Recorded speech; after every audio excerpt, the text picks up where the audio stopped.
আরেকজন ডাক্তার কমে গেল, আরো একজন ডাক্তার, একজন মায়ের কোল খালি হলো। মধ্যবিত্ত পরিবার, স্বামী স্ত্রী বহু কৃচ্ছ সাধন করে ওদের স্বপ্ন দিকে এগিয়ে যাচ্ছিলেন, মেয়ে ডাক্তার হবে, প্রায় হয়ে এসেছিলেন। না আত্মহত্যা নয়, প্রথম যা বলা হয়েছিল আত্মহত্যা, এখন দেখা যাচ্ছে খুনের কেস। এবং ধর্ষণ এবং খুন নয়, এমনও হতে পারে খুন এবং ধর্ষণ। কি ধরনের মানসিক বিকার, শিক্ষা ব্যবস্থার কি অবস্থা হয়েছে।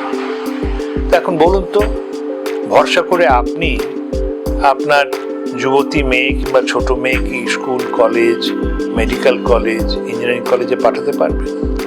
এই ধরনের ঘটনা বিক্ষিপ্ত ঘটনা নয়, আমরা সম্প্রতিকালে দেখেছি।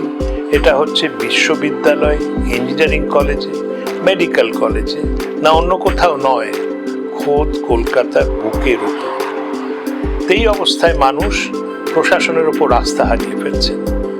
আমার প্রশাসনের কাছে স্বনির্বন্ধ অনুরোধ, এই যে কেসটি ঘটেছে এর নির্ভীক নিরপেক্ষ তদন্ত করুন, দোষীকে সাব্যস্ত করুন, বিচার ব্যবস্থার মাধ্যমে তার শাস্তির ব্যবস্থা করুন, মানুষের আস্থা ফিরিয়ে আনুন। এই অরাজক রাজত্ব চলছে না, চলতে পারে না।